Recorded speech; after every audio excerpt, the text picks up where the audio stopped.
es vicepresidente del Partido Popular Europeo. De todo el Partido Popular de Europa es su vicepresidente. Creo que Manfred Weber es el presidente, ¿no? Así que estamos ante una personalidad de nuestro partido aquí, que además es amigo de Melilla. Antes lo decía en la prensa también, ha venido muchas veces a la ciudad, conoce la ciudad perfectamente y conoce el PP melillense. Ha trabajado en el PP de Melilla en algunos momentos más delicados, hace unos años, ha ayudado al Partido Popular de Melilla a salir adelante. Y el PP de hoy de Melilla, que es un partido que es una historia de éxito, porque así ha sido desde hace ya 20 años o 23 años, pues él es uno también de los artífices que ha conseguido poner el barco rumbo a ese éxito.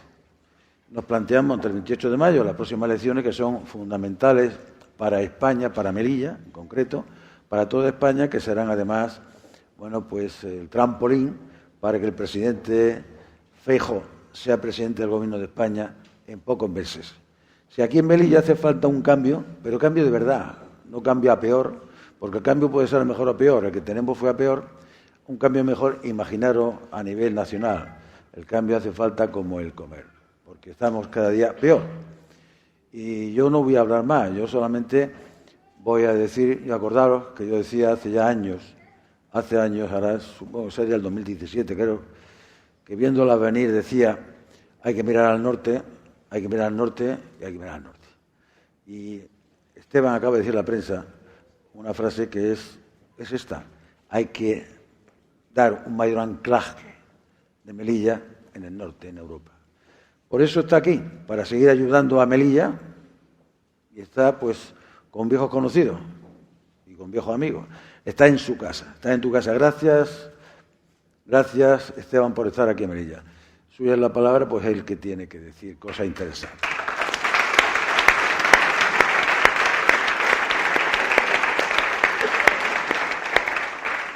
Muy buenas tardes a todos. Muchas gracias, Juanjo. Es verdad que cuando vengo a Melilla me siento en casa y que si con alguna ciudad o alguna comunidad autónoma yo me he comprometido a lo largo de estos años de carrera política, además de mi Valencia natal, esa ha sido Melilla, a la que he venido en distintos momentos y bajo distintas circunstancias. Recuerdo viajes cuando las cosas estaban realmente mal en el siglo pasado y algún momento difícil que pasamos entonces, y otros cuando las cosas han estado realmente bien en el siglo presente, con Juanjo Imbroda, mi querido amigo, queridísimo amigo Juanjo Imbroda, de presidente.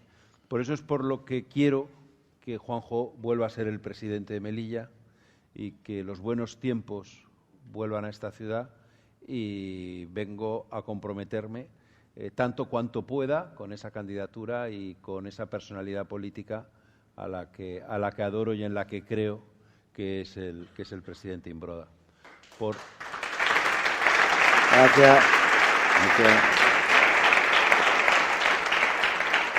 Por no dejar de mencionar a otras muchas personas que están aquí con nosotros, empezando por Sofía, con quien comparto el despacho y una planta más arriba en Génova, o con Miguel, con quien siempre he estado hablando de sus obras del puerto, o con Fernando, que desde el Congreso de los Diputados porque co-trabajamos en alguna materia en común. Sois muchos y muchas los que nos conocemos por el nombre y los que cada vez que vengo aquí a Melilla nos saludamos o Bea, que ha venido conmigo desde Bruselas, y nos saludamos y nos recordamos cuántas fotos tenemos juntos y nos decimos con ánimo, pues aún estamos mejor que la foto que nos hicimos la última vez. No es verdad, pero no es verdad. Solo en el caso de Merche es siempre verdad que está mejor que la última vez. Pero porque ella tiene muchas fotos, todos los demás no es verdad. En mi caso no es verdad, pero se agradece ese gesto amistoso que en realidad lo único que representa es un cariño infinito, que es el que yo siento por esta ciudad. Así que sí, y a la disposición y a la orden del presidente Imbroda para, mientras esperamos a que Melilla tenga su propio eurodiputado, que no va a tardar mucho, yo estoy a las órdenes del presidente Imbroda para ayudaros y ser vuestro eurodiputado en Bruselas.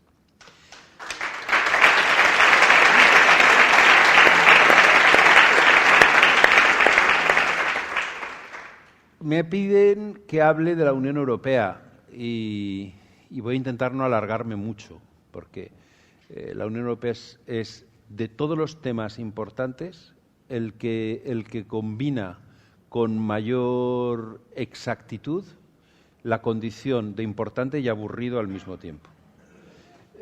Ojalá fuera menos aburrido hablar de Europa, porque así podríamos darnos cuenta de cuán importante es, pero es que es importantísimo y aburridísimo.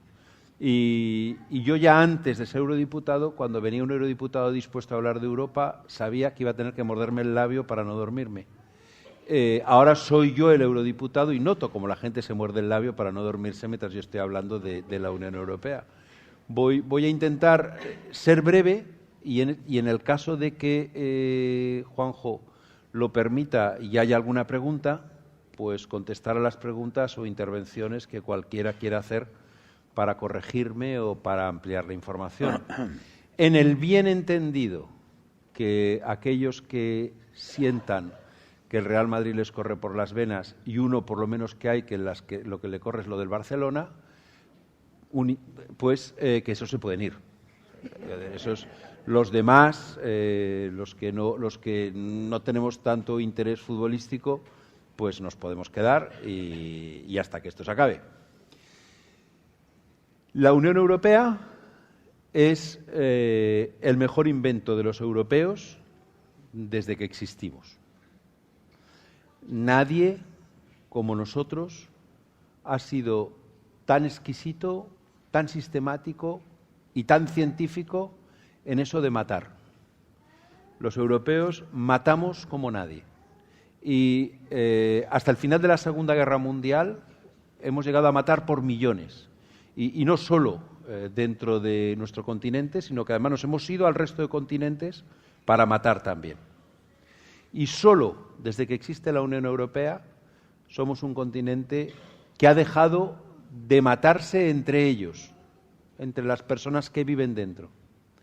Nosotros somos la primera generación de españoles, desde Guadalete, que no ha conocido una guerra. Y la primera generación de españoles desde Trafalgar, que no ha conocido una guerra civil. Eso es la Unión Europea. Y los europeos con los que hoy nos cruzamos, el resto de europeos con los que hoy nos cruzamos, la primera generación desde que existe Europa que no ha conocido una guerra. La Unión Europea, en principio, fue solo la paz entre Francia y Alemania, porque todas las guerras desde la Edad Moderna, que son guerras europeas, son en realidad guerras entre franceses y alemanes. Después se sumaron los países del Benelux, a los que recordamos desde los tiempos del Imperio Español como hogar de los barcos piratas, interesados en el comercio. Y a los dos grandes países, Francia y Alemania, que querían construir un proyecto de paz, se sumaron Bélgica, Holanda y Luxemburgo, que querían construir un mercado. Y luego llegamos España, Portugal y Grecia, que salíamos de dictaduras fascistas y que buscábamos, perdonadme, un referente de democracia. Buscábamos ser reconocidos como democracias plenas. El nivel de vida en la España de los años 70 no era elevadísimo. Muchos de los que estamos aquí lo hemos vivido. Pero tampoco era tan diferente del nivel de vida que podía haber en Italia, o del nivel de vida que podía haber en Irlanda, o en alguna provincia francesa. Lo que realmente nosotros aspirábamos cuando queríamos entrar en lo que entonces se llama el mercado común era ser reconocidos como una democracia igual que las europeas. Cuando entraron los países del este de Europa, después de la derrota del comunismo, después del final, si yo preguntara aquí cuándo terminó la Segunda Guerra Mundial, todos diríais que en 1945, si fuerais polacos diríais que en 1989. Después de la derrota de la Unión Soviética, de la derrota del comunismo, de la retirada de los rusos del este de Europa, ingresaron los países de Europa del Este y estos ya no buscaban la paz, no buscaban un mercado, no buscaban un reconocimiento democrático, buscaban prosperidad. Se habían pasado 40 años viendo cómo los europeos occidentales tenían neveras, tenían coches, hacían viajes, tenían seguridad social y querían tener una vida como la de los europeos occidentales. Pedían prosperidad. Si habéis tenido la oportunidad de estar en alguno de los países que fue una antigua democracia popular, os sorprenderá la tristeza que todavía respiran esas ciudades. No hablo, por supuesto, de Praga o de alguna otra ciudad hermosísima. Las ciudades medias de Hungría, de Rumanía, de Polonia, son ciudades de la República Checa o de Eslovaquia, son ciudades que transmiten esa tristeza soviética de la ocupación de los rusos, esas arquitecturas geométricas y completamente frías. Esos países han entrado en la Unión Europea para buscar prosperidad y entre todos, entre los que pusieron la paz, los que pusieron el mercado, los que pusimos la democracia, los que han puesto la prosperidad, hemos construido un proyecto de todos. Lo mejor que hemos hecho en la historia y que se ha visto puesto a prueba al menos 3 veces en los últimos años. La primera con el COVID. El COVID fue un reto para todos nosotros. Y gracias a que había un gobierno en Bruselas conseguimos, primero, que no se cerrase ninguna frontera, que donde había mascarillas, esas mascarillas pudieran circular de un país a otro y que no se parase del todo el comercio. Segundo, que hubiera vacunas para todos. Si no hubiera sido por la Unión Europea, los alemanes habrían pagado las vacunas al precio que valiesen y los españoles y los portugueses nos habríamos vacunado los últimos. Gracias a que la Unión Europea compró y distribuyó las vacunas, nos pudimos vacunar todos los europeos a la vez.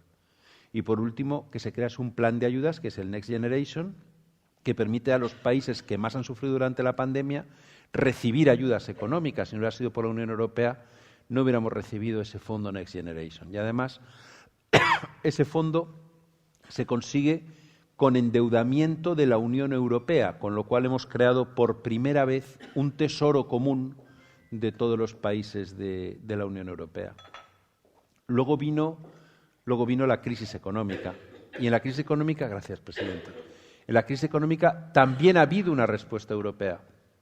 La Unión Europea ha aprendido de lo que ocurrió en la primera y la segunda década de este siglo y ya no ha enviado hombres de negro ni ha hecho ajustes, sino que ha enviado dinero para ayudar y ha estado a la altura. Y ahora, y vengo con esto al título de esta charla, nos ha sorprendido a todos la guerra de Ucrania. Los españoles estamos muy lejos de Ucrania y a muchos de los que estáis aquí presentes, Ucrania se os asemeja otro lugar del planeta. Y no digo ya si además de Ucrania añado a Moldavia, que es uno de los países que está en riesgo de que la guerra continúe hacia allí. Aquí en Melilla sois muy cultos, pero si en mi ciudad natal, en Valencia, yo digo, por favor, sitúe Moldavia en el mapa, alguna dificultad alguien va a encontrar. Pero por lejos que parezca que está Ucrania y Moldavia, somos nosotros. Son europeos. Es Europa. No es una guerra que esté sucediendo a las puertas de Europa. Es una guerra que está sucediendo en Europa. Y no es una guerra que le esté sucediendo a personas que son como nosotros. Es una guerra que nos está sucediendo a nosotros.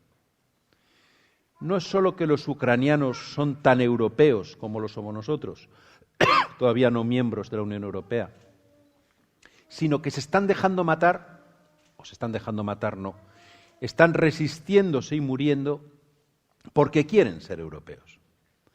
Aquello a lo que los británicos despreciaron en el Brexit, eso que para los británicos era una imposición, la condición de ciudadano de la Unión Europea, por conseguir eso que a los británicos les sobraba, los ucranianos están de frente plantando cara a una de las potencias nucleares del mundo.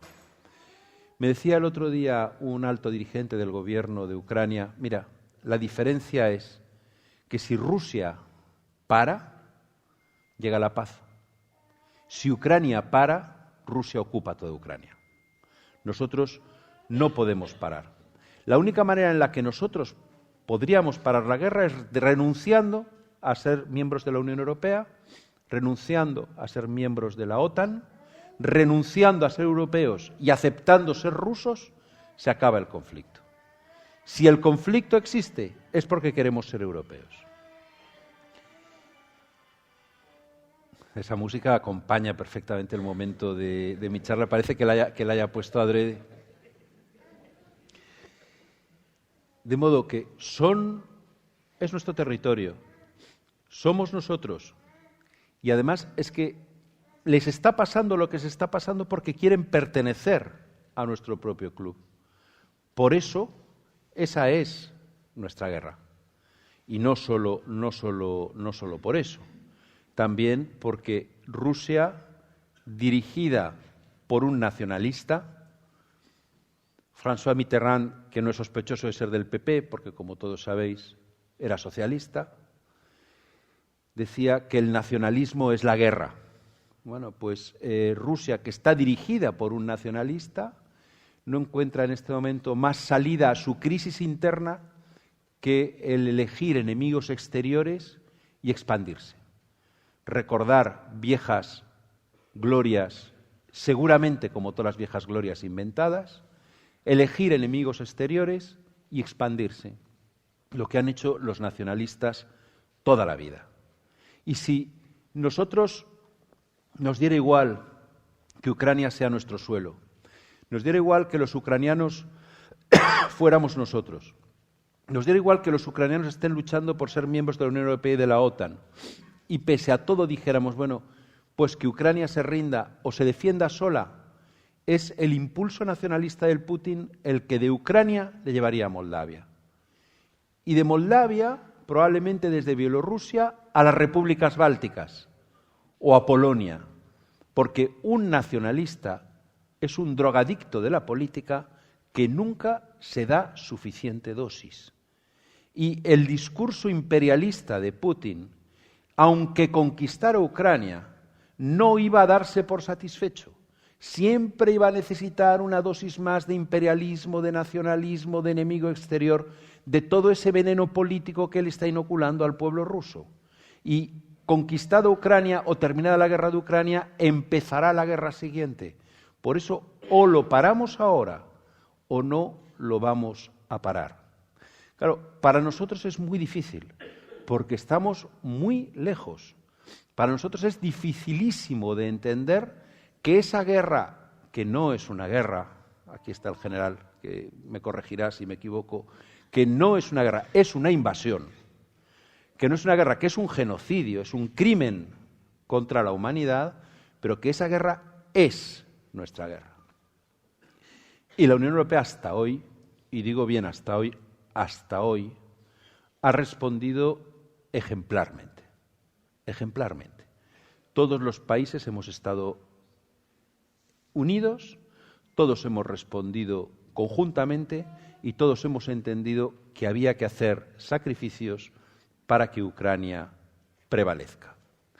Y digo hasta hoy, porque empiezan a aparecer divisiones entre nosotros, en particular del gobierno húngaro, que siempre ha tenido una afinidad en lo ideológico, este gobierno, y en lo político con los intereses rusos, y que ahora está condicionando la entrada de Suecia y de Finlandia en la OTAN a que se le retiren las sanciones que le tiene impuestas la Unión Europea por no respetar el Estado de Derecho.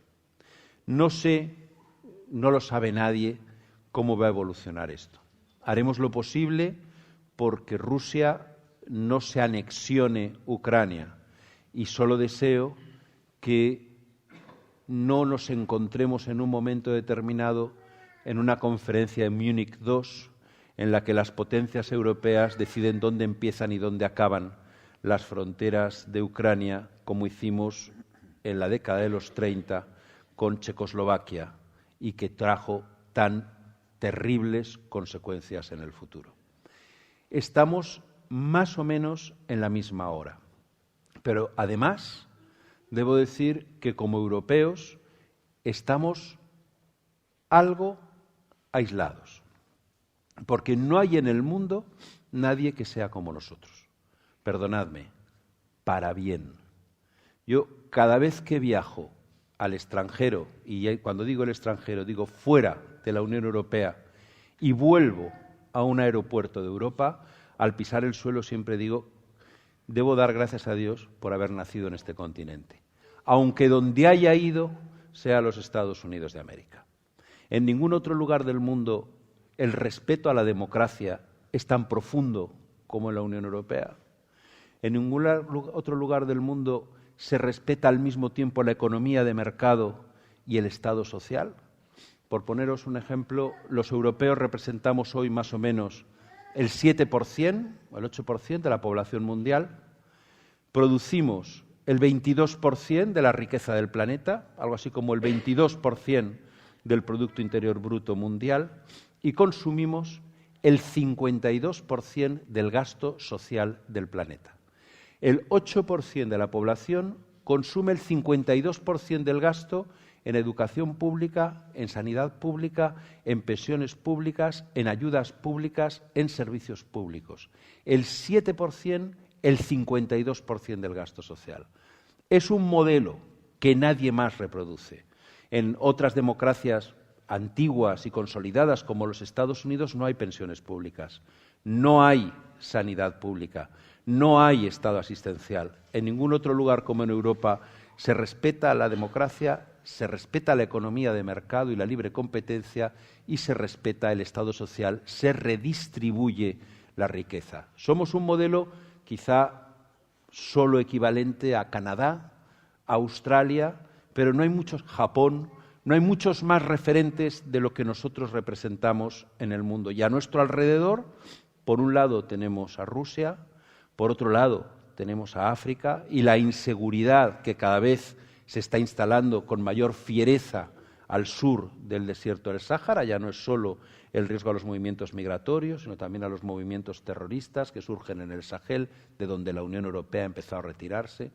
Tenemos a China, unos Estados Unidos que ya no miran hacia Europa como miraban antes, desde la época Trump, están más pendientes del Pacífico que del Atlántico, y una América Latina a la que hemos abandonado. Una América Latina de la que los europeos nos hemos marchado demasiado precipitadamente, dejando un espacio vacío para que China lo ocupe, igual que está sucediendo en África. Hay muchas incógnitas hacia el futuro, estamos más solos de lo que debiéramos, tenemos una guerra en nuestras fronteras, pero hemos demostrado unidad y capacidad para la unidad en los últimos años. Y a esta Europa es a la que le tenemos que buscar a Melilla un mayor anclaje. Debemos mirar también hacia el norte. Desde Melilla siempre hemos mirado hacia el sur, y es bueno mirar hacia el sur, porque es nuestro sur, o nosotros somos de ese sur, pero al mismo tiempo Melilla también debe volver la cara, acordarse de que es Europa, de que es Unión Europea, y anclarse mucho más en la Unión Europea. Hemos tenido una conversación antes el presidente Imbroda y yo, y hemos decidido que, como ya había hecho antes el Partido Popular de la ciudad de Melilla, ahora el Partido Popular Nacional va a defender también que Melilla, como Ceuta, tengan silla propia en el Comité de las Regiones.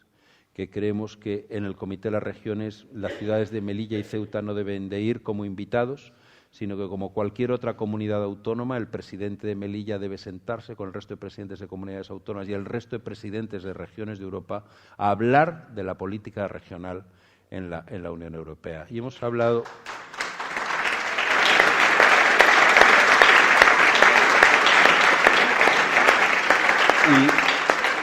Hemos hablado de que, en el caso de que el Gobierno español no consiga, que es lo más probable que no consiga, reabrir la aduana comercial, deberá ser Bruselas quien presione y deberá ser Bruselas quien intervenga para que esa aduana comercial se reabra y el tránsito de viajeros se produzca con reciprocidad.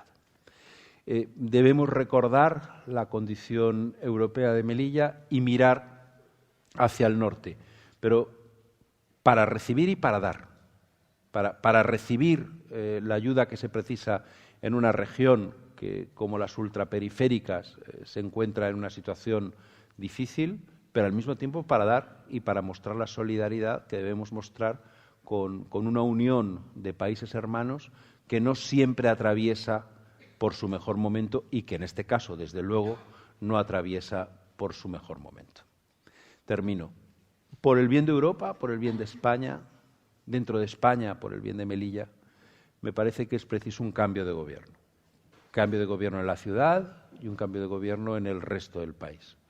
Un cambio de gobierno que nos devuelva orgullo, profesionalidad, que la necesitamos a raudales en todas las instituciones públicas, sentido común, cercanía, ejemplaridad, ya basta de tanto Tito Berni. Necesitamos un cambio de gobierno que nos devuelva al gobierno de las cosas de comer, siempre que las cosas de comer estén al alcance de nuestros bolsillos, que es algo que este gobierno ha conseguido que se desvinculen las cosas de comer con la capacidad de nuestros bolsillos. Y estoy seguro de que ese cambio de gobierno va a venir y que la próxima vez que venga a Melilla, que será a no tardar, vendré con Alberto Núñez Feijóo como presidente del Gobierno a visitar a Juanjo Imbroa, presidente de la ciudad.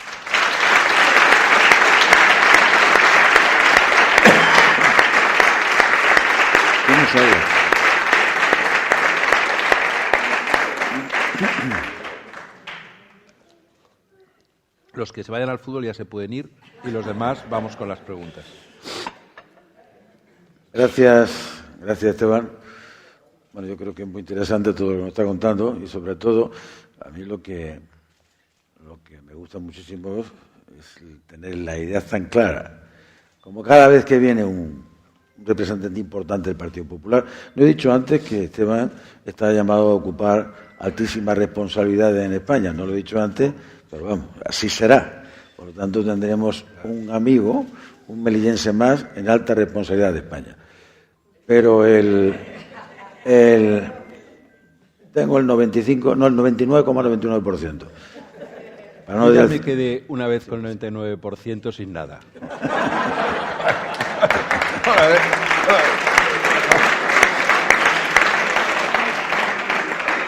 Pero tenemos que explorar lo que Vamos a no vender la piel del oso y a trabajar. Tenemos que explorar lo que he dicho con todo el tema europeo. Ha sido el que ha manifestado que si el Gobierno de España no es capaz de hacer valer nuestros derechos como España y como país de Europa para que nuestra aduana comercial 1866 que se reabra en condiciones normales como estaba, pues tendrá que ocuparse la Unión Europea. Por cierto, la Unión Europea, en la crisis te lo comentaba esta mañana, la crisis de mayo del 21, cuando la invasión de Ceuta, realmente hubo unas declaraciones importantes, una declaración importante a favor de la soberanía española en Ceuta y llamando la atención seriamente a Marruecos por lo que había permitido hacer.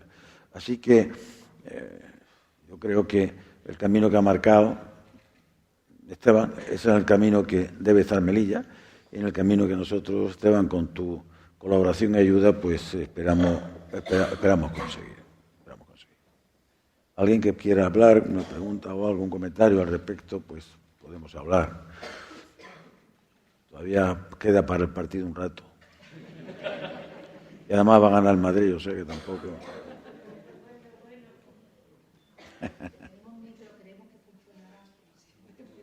¿Perdón?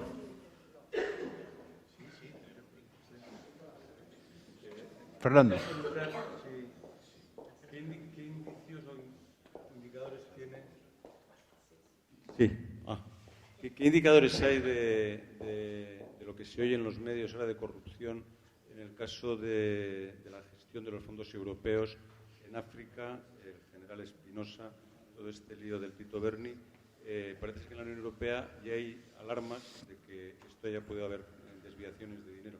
¿Qué Sí. Es eso? Voy a hacer, gracias Fernando, voy a dar una respuesta más larga de lo, aunque voy a intentar que sea corta, pero voy a intentar que se entienda algo que es importante.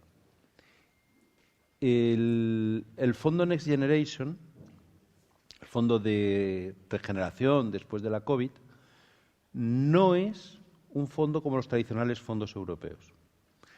Los tradicionales fondos europeos a los que estamos acostumbrados todos son fondos de la Comisión Europea, que la Comisión Europea gestiona, que la Comisión Europea reparte y que la Comisión Europea fiscaliza.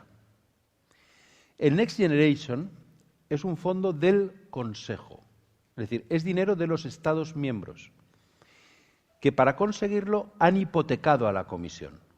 Voy a explicarlo con un ejemplo.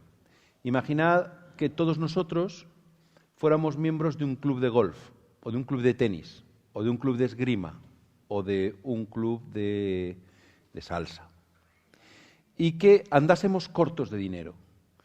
Y dijésemos, oye, vamos a hacer una cosa, hipotequemos al club, y lo que nos dé el banco de la hipoteca del club, nos lo repartimos.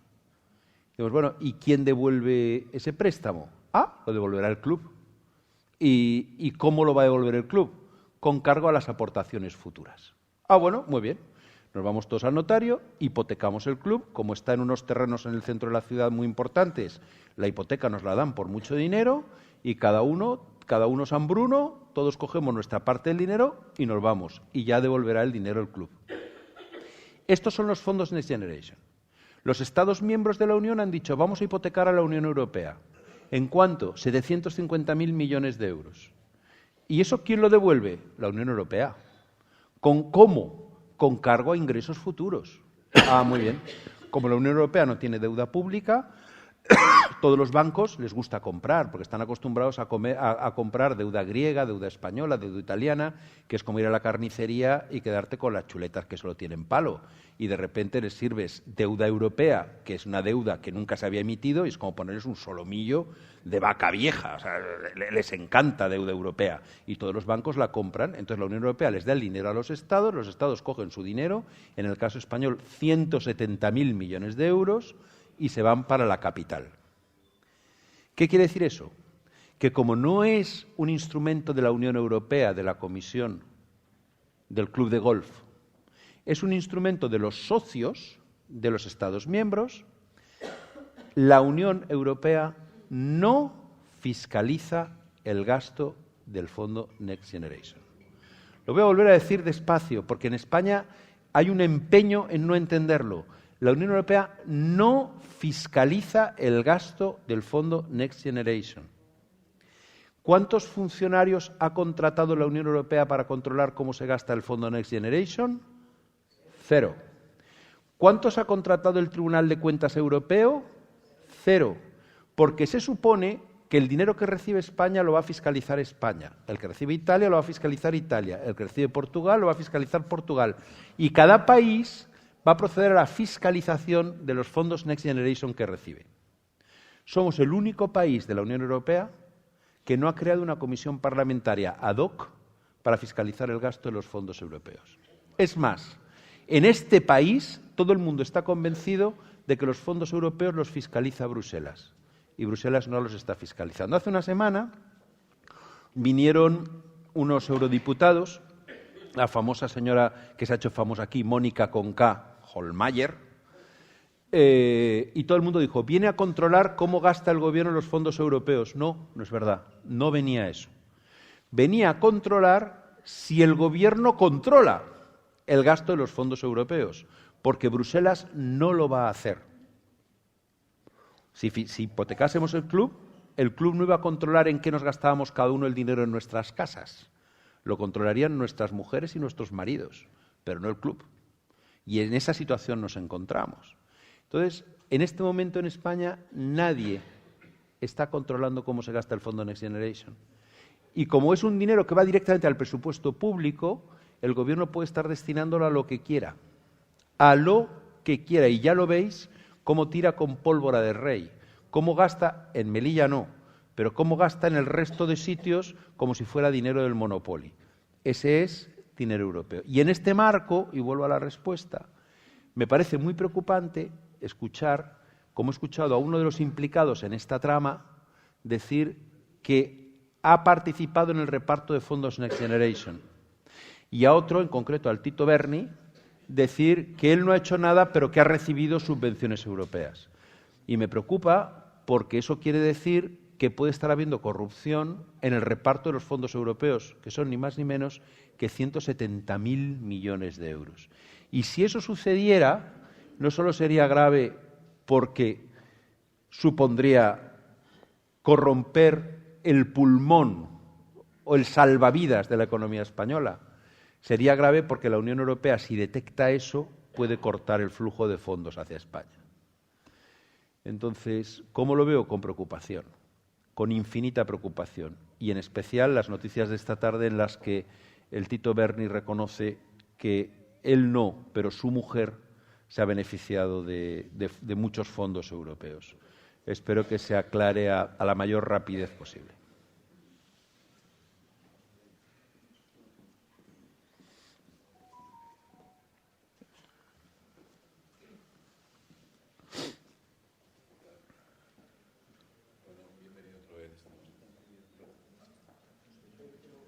Y ahora nada. Ah.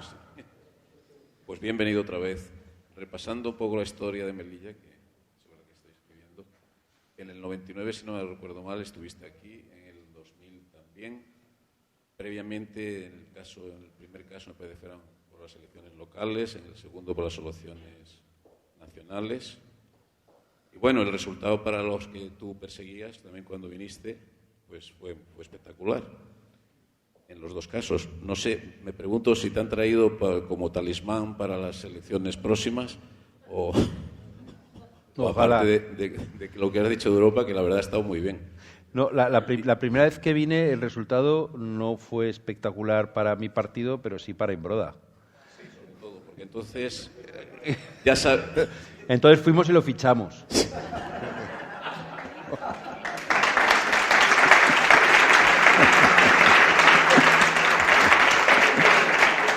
No quería recordar eso, pero por supuesto que me acuerdo, claro.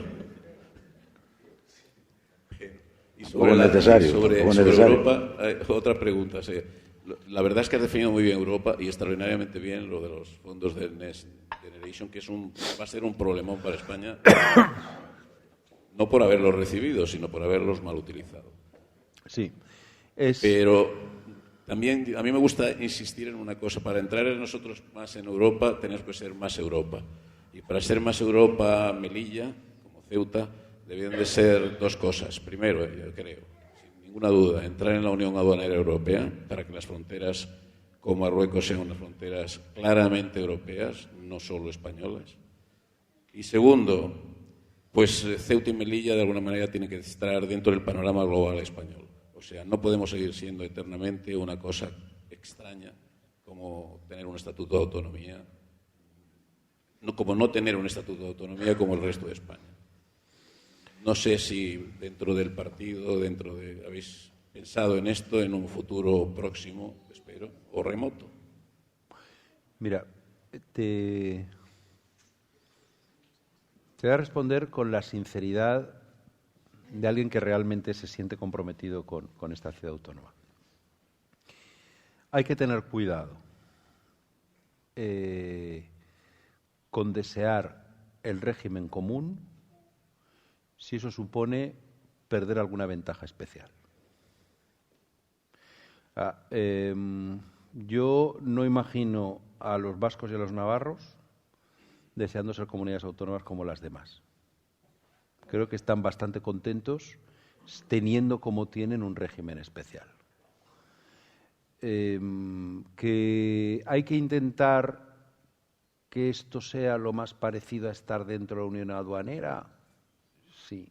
Pero si eso conlleva alguna renuncia al régimen especial, pensadlo antes de dar ese paso. Solo digo eso. Es decir, valorad el régimen fiscal del que disfrutáis, como lo harían los vascos con su régimen fiscal, y pensad hasta qué punto puede interesaros políticamente el mostrar descontento, un descontento que pueda acabar poniendo eso en cuestión. Y en cuanto al Estatuto de Autonomía, la respuesta que te doy es muy parecida. En un mundo en el que todos son iguales, ser distinto es una ventaja. Si este Estatuto de Autonomía tiene debilidades, mejoradlas. Si de este Estatuto de Autonomía necesitáis que se derive alguna competencia más o alguna capacidad de la que no disponéis, pedidla. Pero muchas veces es mejor ser especial que ser igual. Y de esto, por ejemplo, vascos y navarros, que se pueden equiparar a vosotros siendo sus ventajas yo creo que menores que las vuestras, ventajas fiscales, saben mucho. Y la segunda parte de tu pregunta, sí. A mí me gustaría que el capítulo en el que aparece Melilla y Ceuta en el debate político deje de ser el de la política exterior. Y deje de ser el de la política de defensa y deje de ser el de la política de interior. Y pase con el resto de comunidades autónomas a la discusión en los capítulos ordinarios de vida de una nación. Decía al principio de una reunión que hemos tenido antes, Fernando, y yo me he quedado con la frase, que ya está bien de decir que Melilla es territorio español, que hay que dejar ya bien claro que simplemente Melilla es España, como cualquier otra localidad española. Sí, hagamos un esfuerzo, y si nosotros vamos a ser gobierno de Melilla y de Madrid, hagamos un esfuerzo conjunto para que este no sea un capítulo de la política internacional, sino otro más de la política interior de España.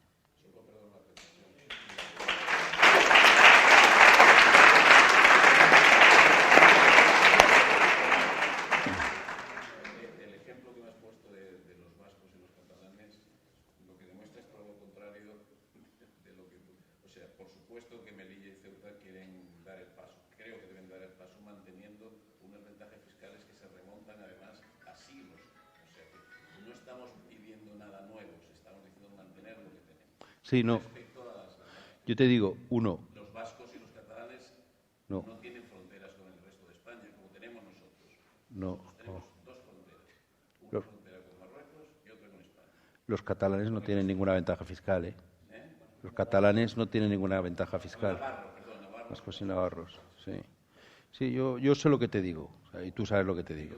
Sabes lo que te digo. Es decir, tú estás... Digo, yo te voy a apoyar en lo que hagas, pero no arriesguemos lo que es mejor no arriesgar.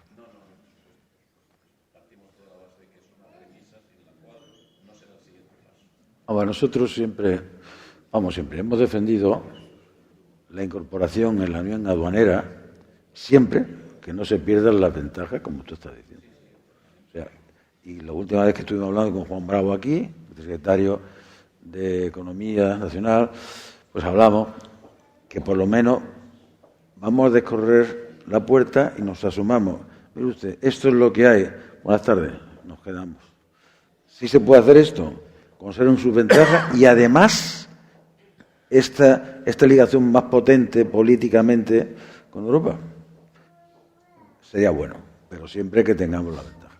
Pero hay otra cosa que también hemos estado hablando, que es la parte del Comité de Regiones, que Esteban cree que es, bueno, creemos que es muy interesante y él cree que hay que pelear por ello. Creo que hay que pelear por ello. Que hay que pelear por ello. Hay una presencia, como cualquier comunidad autónoma, el resto de las 17, Ceuta y Melilla, hasta ahora son las 17 y un ayuntamiento. Creo que es, no sé, ayuntamiento el que está en el Comité de Regiones. Puede ser Zaragoza o no sé. Bueno, que estemos ahí. Pero también está lo que decía el artículo 172, creo, del que hemos visto sobre la situación especial de las regiones europeas que tengan desventajas geográficas especiales, como puede ser Melilla, como puede ser Ceuta, como puede ser una isla, puede ser que eso que está por explorar, por ver, que es lo que hemos dicho muchas veces, a ver si podemos, a través de esta vía, equiparando a la región ultraperiférica europea, que lo que al fin y al puesto lo que es que tienen más ayuda, más dinero.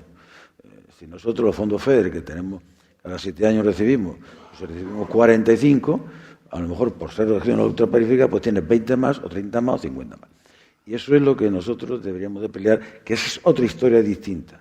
Pero también quiero precisar una cosa, porque muchas veces se creen que se va uno y te invita el presidente del Comité de Regiones y tú vas allí y hablas y ya está todo hecho. Que no. Que estas cosas los que las tiene que pivotar es el gobierno de la nación. Es el gobierno de la nación el que tiene que ir a Europa, el que tiene que empezar a caminar al gobierno de la nación. Y si el gobierno de la nación no anda, no pega en la puerta y exige que hagan esto, pues no pasa nada. Pasa que no recibimos nada. y estamos como estamos.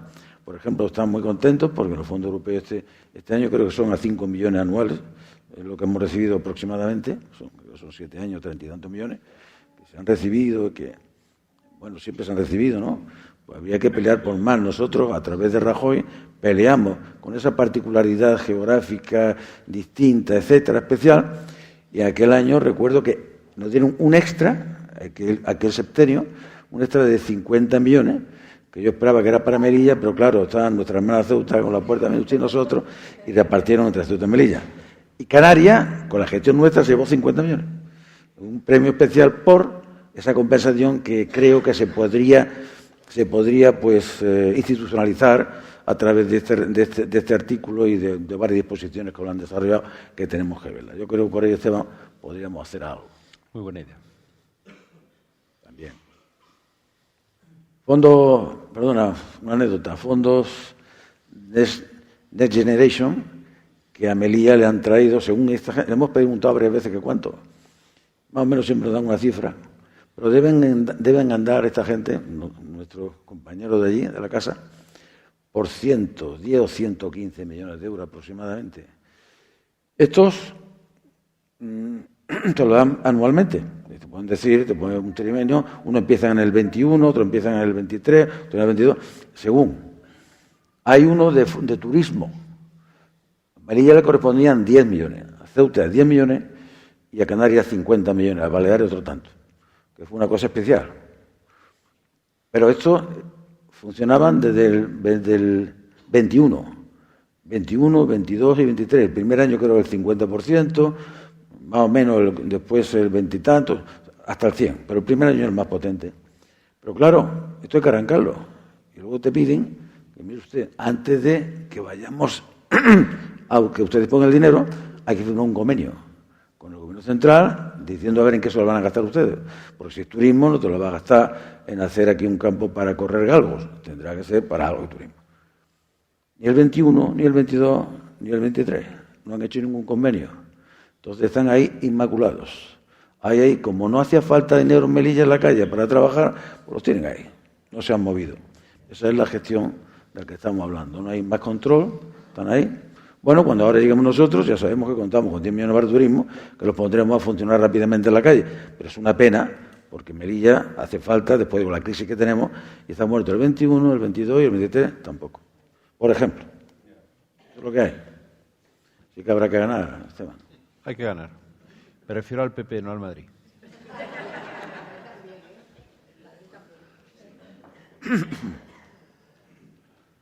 Ya la gente está mirando el reloj. Yo creo. Quería preguntarte, por favor, comentábamos también con los compañeros.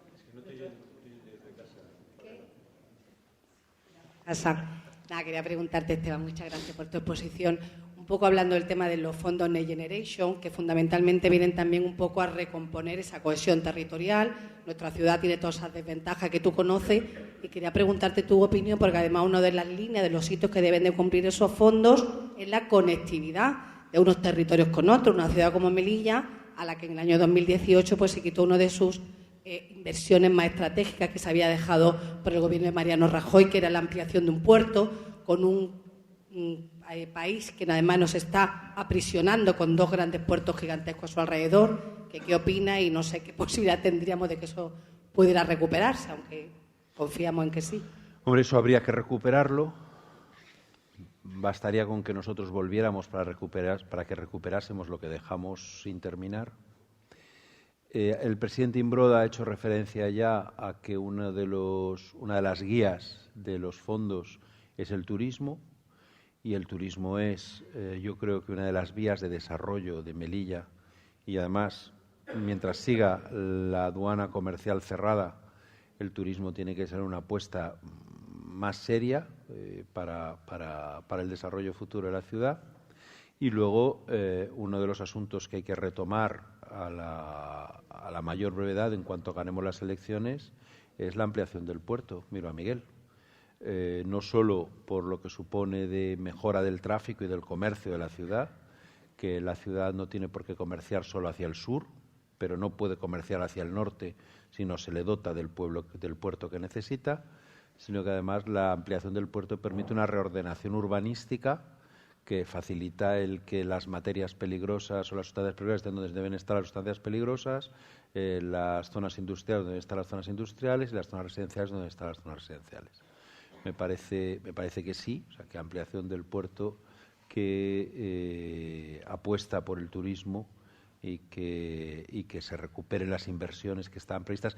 Melilla no necesita solo, por más que hablemos siempre de ello, que lo necesita. La apertura de la aduana comercial, el régimen especial. Melilla necesita inversiones productivas. Que no, y por una cuantía muy superior a la que has mencionado ahora mismo, presidente. En Melilla hay que invertir productivamente para que se recupere, para que se regenere y para que se cree economía. Y eso es lo que yo creo que el próximo gobierno de España debe hacer, con un gobierno de la ciudad que sepa acoger esas inversiones. Yo, que no soy quien para opinar, si pudiera hacerlo, diría que el próximo gobierno de la ciudad de Melilla no ha de ser un gobierno que mire a su propio ombligo, sino que sea un gobierno abierto a lo que hay afuera y dispuesto a conectarse para que puedan venir inversiones productivas a la ciudad. Es decir, lo de Juanjo Improda. Y una cosa más, Esteban, para que veas cómo estamos. Esta mañana me pasan un WhatsApp y me dan, alguien quiere venir de Madrid, quiere venir mañana, y me ponen el precio de vuelta, y para unos residentes, claro, y de vuelta mañana, en el vuelo de las 4 de la tarde, 960 euros aproximadamente. He cogido, le he hecho una foto, una captura, y se lo he mandado al director comercial de Arinotro.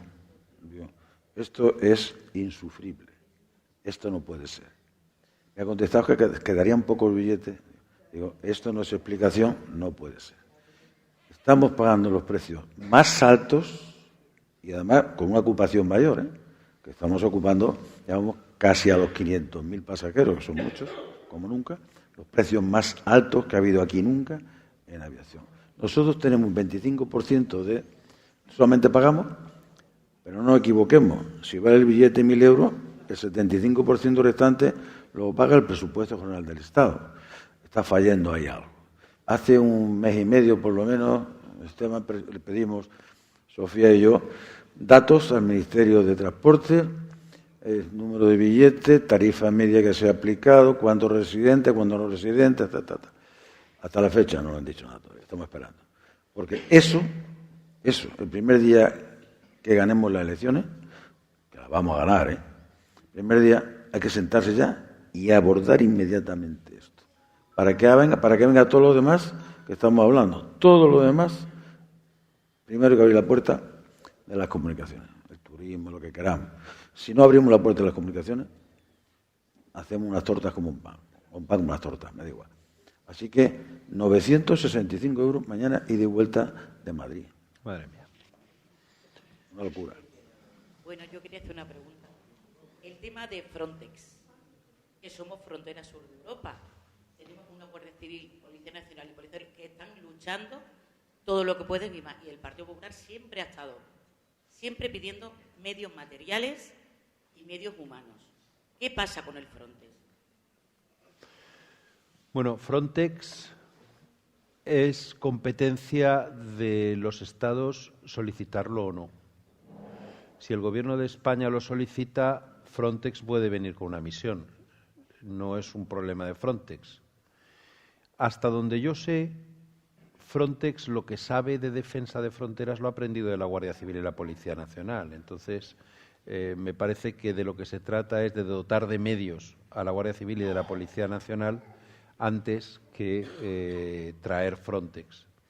Una de las propuestas que está defendiendo el Partido Popular Europeo y que yo creo que os interesará conocer para el posible, digo posible porque no está terminado, Pacto Europeo sobre Inmigración y Asilo, una de las propuestas que está defendiendo el Partido Popular Europeo es que del gasto que supone el mantenimiento de las fronteras se ocupe la Unión Europea.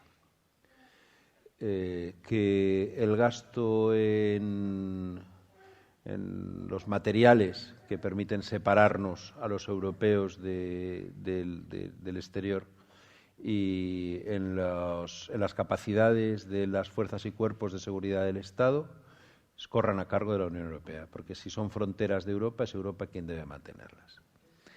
Entonces, eso es lo que estamos defendiendo y yo creo que si a la Policía y a la Guardia Civil se las dota de números, de personal y se las dota de medios y la frontera tiene las características que tiene que tener para ser defendible, a lo mejor lo que tienen que venir los de Frontex aquí es aprender. Muy bien. Tomando, ¿no?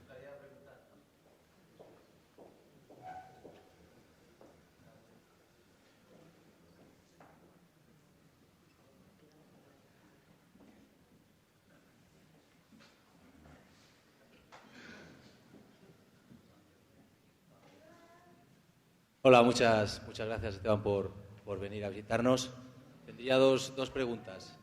Para darle mayor unidad, estabilidad y seguridad a la Unión Europea, según su opinión, ¿cree que deberíamos volver a retomar el proyecto de Constitución Europea? Y otra pregunta, creo que es importante, ¿para cuándo un ejército europeo? Gracias. Son dos temas muy bonitos, ¿eh? Pero son temas de los que pueden aburrir a... La Constitución Europea fracasó y yo creo que hoy es inviable el volvérselo a plantear. Somos muy distintos los europeos unos de otros y la fe en la Unión Europea está repartida por barrios. Los españoles somos muy europeístas, los franceses no lo son tanto, los polacos hoy lo son muy poco. El proyecto federalista que conducía a una Unión Europea que fuera los Estados Unidos de Europa, si no quedó muy tocado después del fracaso del referéndum en Francia y en Países Bajos. Desde entonces vivimos un modelo de Unión Europea confederal. Y yo soy federalista, soy quizá uno de los últimos federalistas, no sé, quedamos algunos más, pero los federalistas empezamos a ser minoría. Yo me confieso federalista, yo soy un creyente en los Estados Unidos de Europa, pero sé que voy siendo poco a poco minoría. Como federalista, y intuyo que usted también lo es, pues de federalista a federalista le digo que lo mejor que puede hacer nuestra generación, usted es más joven, pero mi generación y quizá la suya, es mantener vivo el proyecto confederal, para que quizá algún día en el futuro vuelvan a darse las circunstancias a las que una Constitución europea pueda volver a plantearse. Hoy son tantas las tensiones que sufre la Unión Europea que los federalistas debemos comprometernos con este modelo confederal para que sobreviva. Yo siempre pensé que me moriría y la Unión Europea continuaría. Y ahora le prometo que hay días que no tengo tan claro que eso vaya a ser así. Y en cuanto al ejército europeo, es importante que coordinemos la producción de capacidades. No tiene sentido.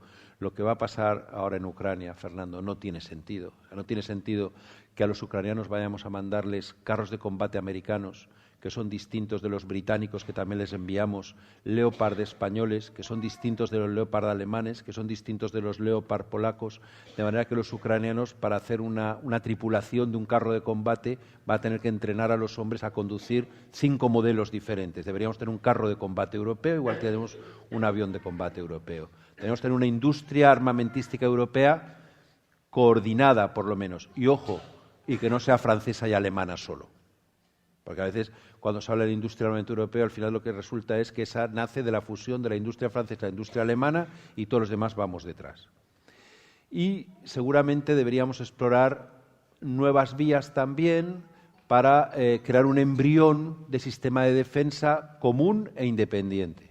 Pero, y aquí viene el pero, eso debe ser siempre compatible con nuestra pertenencia a la OTAN.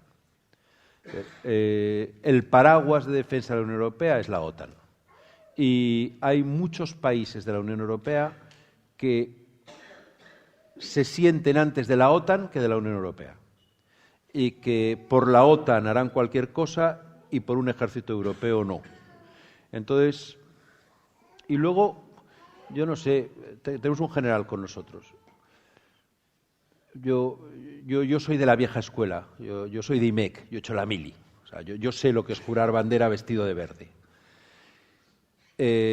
Nosotros, usted y yo, que somos federalistas, daríamos la vida por la bandera azul con las estrellas, pero todavía encontrar gente que dé la vida por la bandera azul con las estrellas como la daría por la roja, amarilla y roja no es tan fácil. Vayamos poco a poco, de momento, si fuéramos capaces de coordinar la producción, la fabricación de nuestra industria armamentística, ya sería un gran paso adelante. Que no gastáramos 27 veces lo mismo, que lo gastáramos una sola vez. Y que sigamos coordinándonos como nos estamos coordinando, pero siempre bajo el paraguas de la OTAN. La OTAN es lo que da seguridad a la Unión Europea.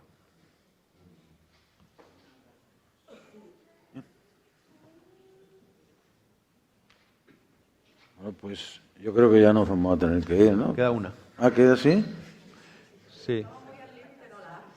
Sí, sí. No, si los que quieran ver el fútbol que se vayan. Sí. Lo siento, estoy al límite totalmente. Ahora sí. Muchas gracias, Esteban, por tu presencia y por tu apoyo siempre a Melilla. Has comentado en tu exposición que probablemente a través de la Unión Europea haya que interferir para la apertura de la aduana comercial, cosa que no nos cabe la menor duda en vista de la desastrosa gestión, el viraje en política exterior. Y quería preguntarte al respecto porque hace escasos días el presidente Imbroda llevaba esta cuestión incluso al Senado. Y la respuesta del Partido Socialista, tanto del ministro de Asuntos Exteriores como de la propia delegada del Gobierno, es que hay una hoja de ruta secreta, ultra secreta. Quería preguntarte tu opinión al respecto, una valoración sobre esto. Muchas gracias. Yo no... Mi opinión es... O sea, te agradezco que me la preguntes, pero me estás preguntando... O sea, me estás pidiendo que te diga que opino lo mismo que tú. Y te lo voy a decir, la hoja de ruta secreta no existe. Cuando se dice que una cosa es secreta, la mayor parte de las veces es para ocultar que realmente no existe. Es como los expedientes X sobre los ovnis. O sea, son secretos porque no hay. Entonces, la hoja de ruta para la apertura de la frontera comercial es como un expediente X sobre ovnis. No existe. O sea, el Gobierno de España, en la negociación con Marruecos, ha perdido 10-0. Pero lleva perdiendo 10-0 desde que este Gobierno es Gobierno de España. Entonces, al final, ni siquiera en política exterior debería nadie nunca perder 10-0, 9-1, 8-2, 7-3, pero 10-0 es como para retirarte y te lleva a preguntarte por qué. Y yo dejo mi respuesta aquí, porque no es normal. En política exterior esto no es normal, no sucede en ninguna parte. 10-0 no se ha visto nunca. Así que alguna razón tendrá el Gobierno y la razón por la que el Gobierno cede tanto ante Marruecos, esa sí es secreta.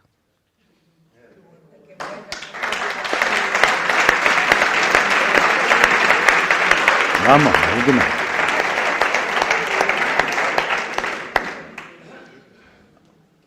¿Sí? La última, ¿vale? Gracias. Un tema complicado, inmigración. Yo creo que la Unión Europea tiene una patata muy caliente entre las manos en ese aspecto. Y en nosotros, Ceuta y Melilla, tenemos una versión muy delicada de lo que supone una invasión en una ciudad española y en territorio español.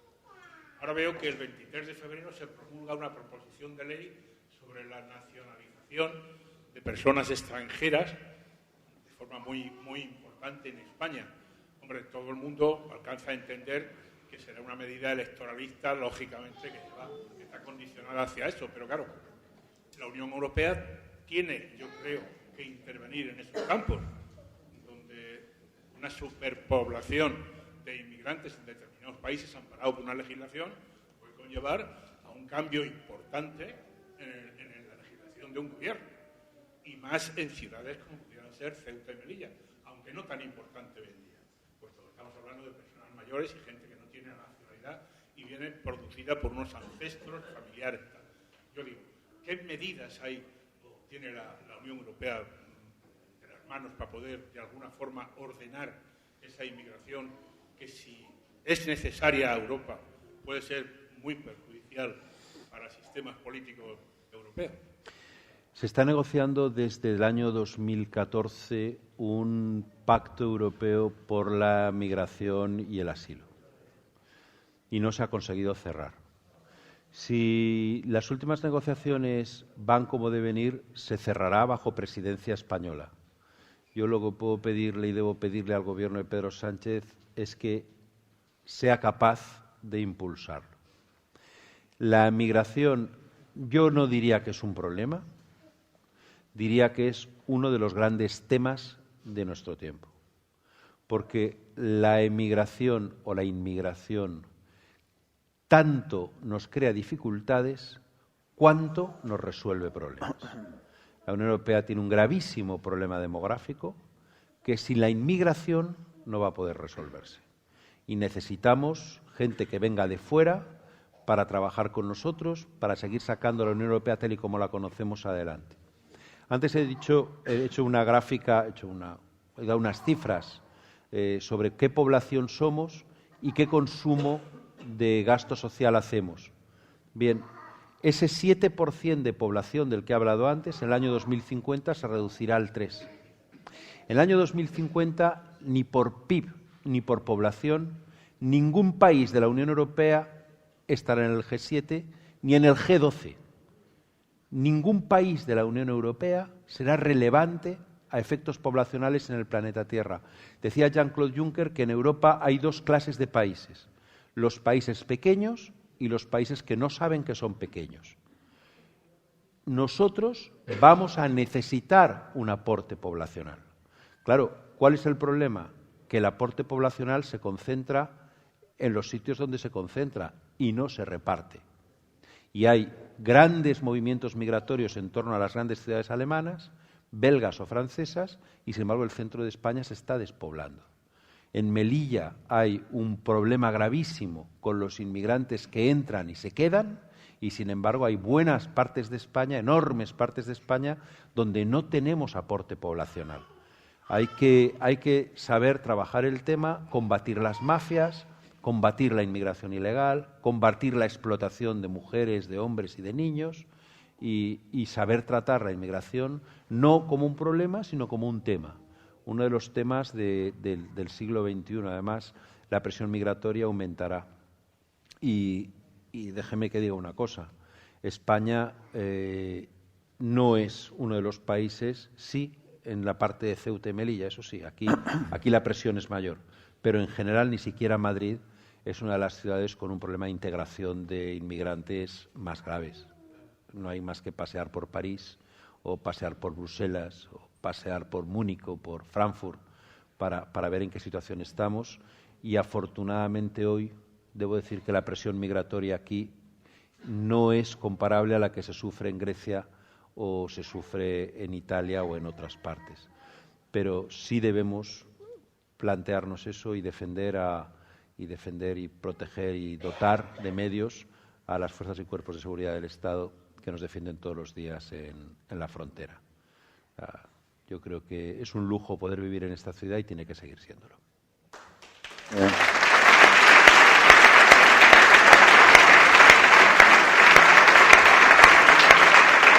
Bueno, muchas gracias. Esteban, gracias por tu presencia aquí. Gracias a Ha todos. sido realmente muy ilustrativo todo lo que nos has dicho, hemos aprendido mucho. Y aquí ya sabéis que tenemos un melillense más allí donde esté. Es el vicepresidente del Partido Popular de Europa. Vamos a quedarnos con esto, que es un personaje en Europa importante. Y además en Génova lleva varias cosas, como dije antes. Y es un enamorado de Melilla y amigo de sus amigos. Así que el Partido Popular de Melilla te agradece que estés aquí, cuantas veces has venido y las que te quedan por venir. Muchas gracias.